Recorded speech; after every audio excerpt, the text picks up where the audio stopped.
Nigerians pay their school fees to go to the same university with any tribe in this country. And when they finish, your name Ken Agyepong. Oh, you are an account, no job. Excuse me. But is that happening? Yes, yes, that is what is Give me happening. one example. All the ministries, go and check.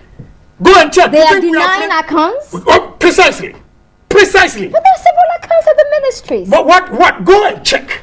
Check. And I tell you, this recruitment, police, they have already finished the list, taking NDC people.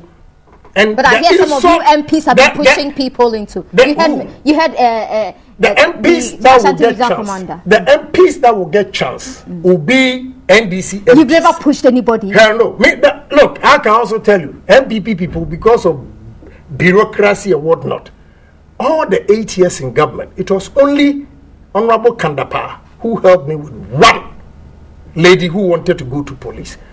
My sister, I'm pissed with what is going on in this country. Because look, my hometown is where Ghana Immigration Training School is.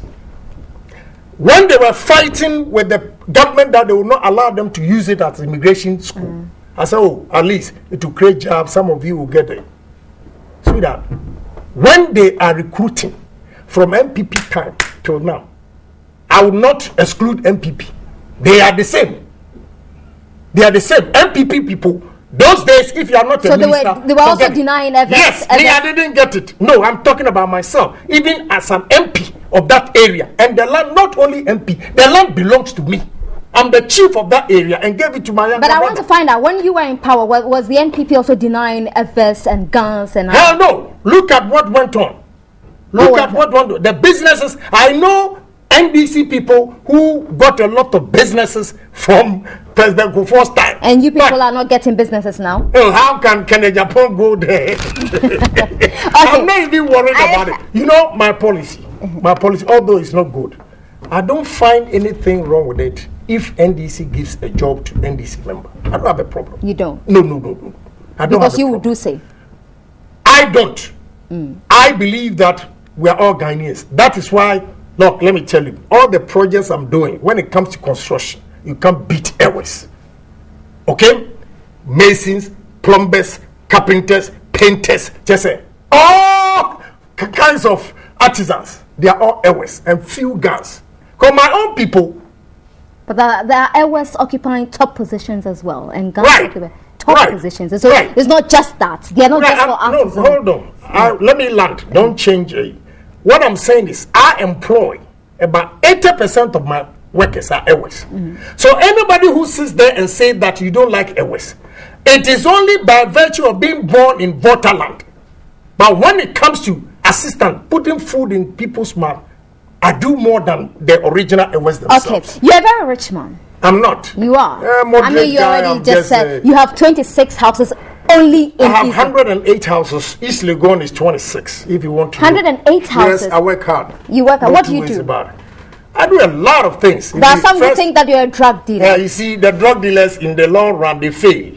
Okay? Maybe you are just a smart you run your mouth on television everywhere criticizing people, and if you are a drug dealer, nobody will say anything to you. You think you are God. And have you ever Why do people think you're a drug dealer? Yeah, because I'll be honest with you. If you want, I'll be blunt. Please do. About 85% of the successful businessmen in this country, one way or the other, dealt in drugs.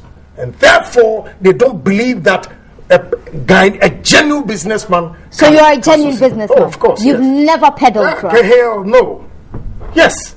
So. As for relatives, yes. My relatives, they've done it and they link me to it. But there are evidences there to show that I was not part of it because certain actions I took. When you go, they have the police record there. You know, I'm okay. But so you are friends with some of these drug dealers then?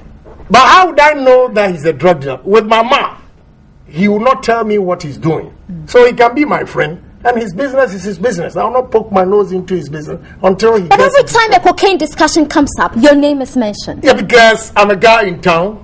You get a lot of politicians who are not exposed. They don't go out there. You know, tomorrow there's a nice party going on. I'm going to be there.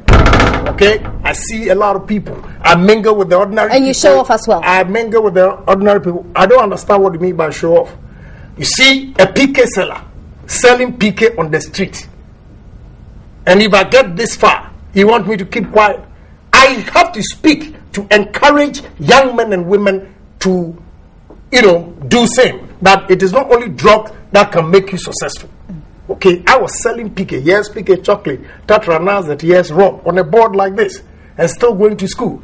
And you come and sit here. When I was washing plates in Germany, where were you? When I was driving taxi in America, where were you? When I was a gas attendant at Gasiteria and the rest, where were you?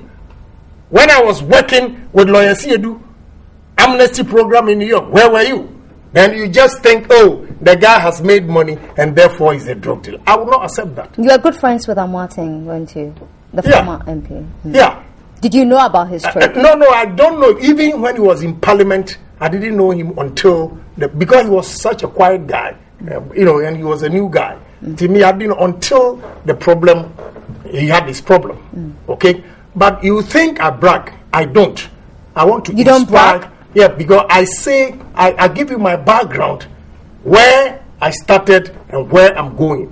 Where I'm going, I've not even achieved 20% of my dream. So don't say that I'm rich to get me. Well, if you have 108 houses, no, you are very rich.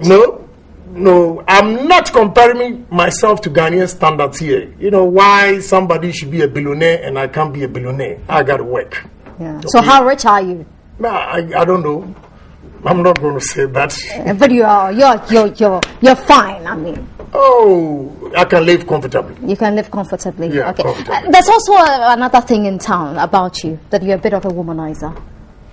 Look, you see, any man who says that, if he's in my position, he will do worse things. So what do you mean by I'm a womanizer? I'm fine, the women, they like me, you think, yeah, so be it.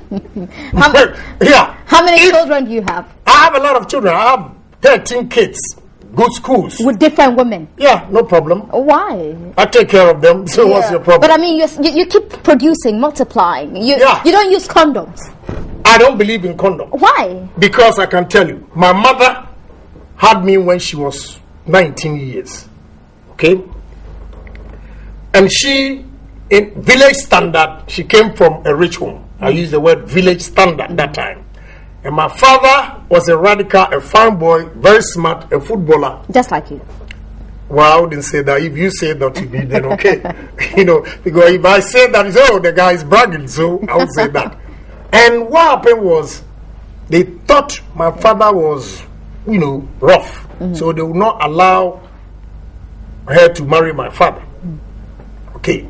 So my grandfather, who was the chief then, had his people around. And even that time I was born.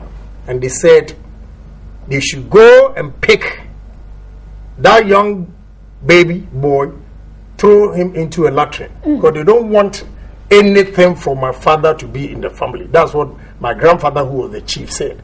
Then there was a guy there, every village or town, you get somebody, you see him, you think he's a mad guy, this and that, but he listened to every conversation and quickly reported to my father's mother.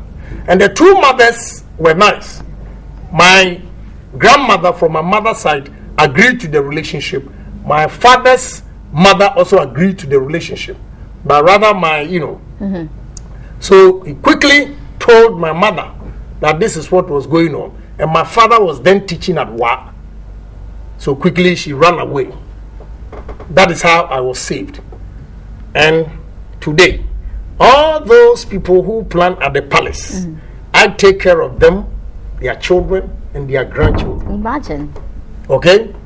So the Bible says, the stone that was rejected became the cornerstone of the building. Are you religious? I believe in God, yes. Only a fool will say that there is no God to me. Okay. I believe in God. So you believe in God? Yeah, but I don't believe in the so-called pastors. And you believe there are diseases to be contracted if you don't use a condom? Yes. Yeah, HIV and who says if you use condom, you can't contract disease if you are having sex with the woman? How can you? Yeah, of course. I mean, if... The condom is there to protect you. Hold on. You talk of HIV, I agree with you. But again, what about hepatitis? If you kiss a woman, and the woman has hepatitis B, you also get it. You see, the way they talk about things. So you're not afraid of HIV? I do. Are you going to have more kids? Without, I mean, are you going to go into more sexual relationships? I don't know. I don't know. Me, I don't feel shy about anything. How many girlfriends do you have? I don't have a girlfriend. I have wife. 2. So what's your 2 problem? wives? Yes. They understand each other. Oh yeah, why not? You know, we gotta make sure the respect is there. That's all. All right. You know, I'm not those politicians who come and lie, and you know, the next day they are in trouble because they lied here. And before you ask that question, I know you know a lot. But so I wouldn't even want to say no. Honorable Ken Agyepong, Member of Parliament for Arsenal. Thank you so much for being with us this morning. It's been a pleasure. You made my Friday, actually.